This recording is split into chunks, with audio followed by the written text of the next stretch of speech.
It was when Pastor Bullis started talking about idolatry. Yeah, so, listening to Pastor Bullis's sermons, because I started questioning, my Buddhist practice along the way. A lot in the beginning, but along the way. And when he talked about idolatry, because I had an altar in my house. Yeah. When you become a Buddhist member, you're given what is called the Gohonzon. The Gohonzon is literally translates into perfect mandala. And on it is like Buddhist gods and different teachings on it, and down the middle the founder or the one who inscribed it, his name is Nichiren at the bottom. Wow. And so as I'm listening to the sermon on idolatry and idol worship, I'm like, that's what the Gohonzon is. Wow. Even though you can chant the words without having it, but that's what we connected with. Yeah. Because that's what caused that inner transformation. Well, hello, Miss Stephanie. Hi, Miss Peju. How are you? I'm doing well, thanks. And yourself? I'm doing well. Looking stunning and lovely as always. Thank you, as are you. Thank you. All right, so we are gathered here today because a lot of people have heard your story, but a lot of people haven't. So walk us through your journey from Buddhism to Christianity. Okay, so initially I was baptized as a Catholic. I was less than 2 months old, and so I had no say. I have really no memory of that. Fast forward, years later, my mom converted from Catholicism to Buddhism, and she was very liberal. She allowed us to go to different churches, so I visited Baptist, I visited Catholic, and I visited Christian. The one thing that I can say is that I never really felt like I belonged. Whenever I went to a church, I felt like people would judge me. And now I feel like maybe it was more me than them, but at the time, that's what I felt like. I remember in our apartment complex, I used to visit this old lady too. And one day I went to her house and she put her hand on me and she asked me to accept Jesus, and I didn't know what I was doing. So that was another occurrence that I just really didn't know anything about God. I do remember thinking when I did learn some things about God, well, why did he abandon us? My family was very poor. We moved around a lot. My mom would literally leave a house full of furniture if she broke up with somebody, and we'd have to start all over. And not to mention, I was taken advantage of by family members, my uncles and my family. So I just couldn't believe that God was there for me if he existed, because how could he allow these things to happen? So I eventually grew up. I managed to get out of high school and all of that, and so I was going to move to the East Coast. I was getting married, and my mom wanted me to join the Buddhist faith because she felt like I would be protected. So I did it more for her than I did for myself. So I traveled out to the East Coast. I got married. I had my child. That was one of the things that was a big challenge. It took 2 years for me to conceive my daughter. I was encouraged through Buddhism to chant, to pray, to have my daughter. And after trying for 2 months, I ultimately had her after praying for after trying for 2 years, I had her after 2 months. And so from there, even though I saw that it worked, and when I was a kid, when I would pray for something, it would happen, I still didn't really connect too much until I was separated from my husband. And I found myself becoming a single parent. And that's when I was invited to a meeting. I remember meeting somebody at a grocery store that I'd seen before, who invited me to the meeting, and I said yes, but then I didn't want to go. And I didn't want to lie to her, but I was hoping I got sick or something that would prevent me from going. Nonetheless, I ended up there, and soon as I walk into, it's called a meeting rather than church. Soon as I walked into the meeting, I heard this voice that said, "It's time for you to start practicing seriously." And that's how my journey began. Then I started studying. We didn't study in my household growing up, so there was no connection. I started reading everything that I could read. I started practicing very strongly. If you had a conversation with me from 3 to 5 minutes, you knew I was Buddhist. I was out there propagating left and right, so much so that they started calling me Shakabuku, means widespread and propagate. They started calling me the Shakabuku Queen because every meeting I was bringing guests, people were converting.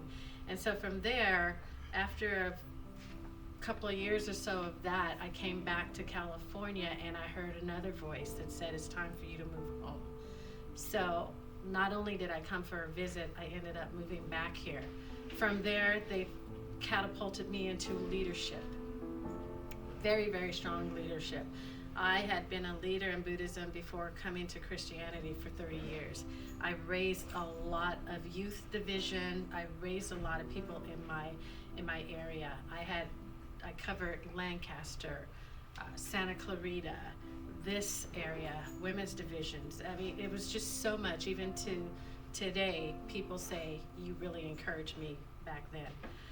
How did I come into Christianity when I was so faithful and happy in Buddhism? Trust me when I say I wasn't looking for Christianity. My idea was that God was not this bearded man in the sky, right? But that God was, if there was a God, you call him God, we called him the law of the universe.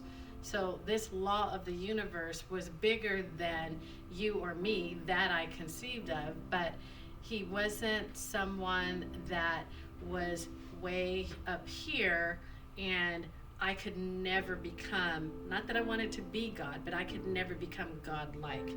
That's a misnomer because now we can have his essence, right? I learned that. But so here I am, I'm practicing Buddhism. I pretty much have everything that I've prayed for. Pretty much everything. And if I didn't get it, it's because it wasn't meant for me and there was something better for me.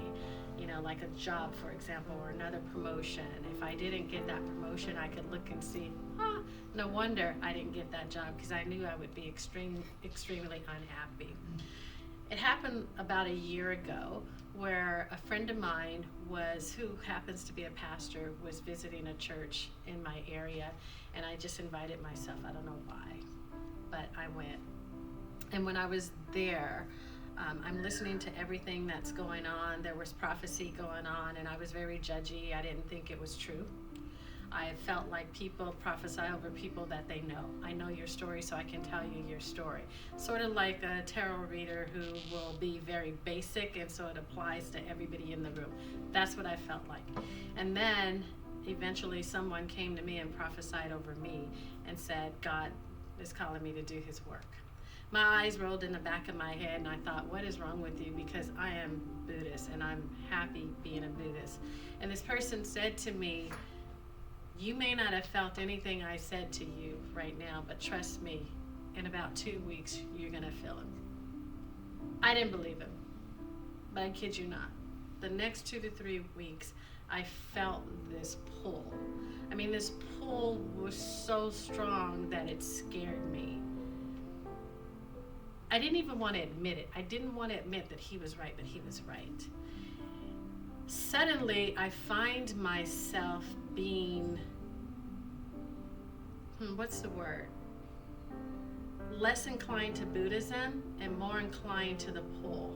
And I started questioning my Buddhist walk. And I remember the Holy Spirit saying to me, so you believe in evolution and not creation? And I'm like, And so he says, well, let's go with your theory. Even if it was evolution, what was the first sign of life? How did that come about? And I was like, yeah, you got me on that one. And then from there, the questions just started coming left and right. And then I realized, especially when I started attending church, I realized that what I believed was wrong. And it didn't just happen, well, it kind of did, where I started going to church from there, but I ended up converting, not because I thought that that's what I was going to do. I ended up with that same friend at another church, and when he was done preaching, I stood up and said, wait a minute. He was about to leave the pulpit. I said, wait a minute. And so he called me up and asked me if I wanted prayer or I wanted to be saved, and I said I wanted to be saved. I shocked myself. I never thought that was going to happen. I shocked myself. So from there on, I started attending churches, and then I have had so much support where people have been telling me left and right, try this church, try this church, try this church. And I so happened to be graced upon when I heard about FGGM Valley.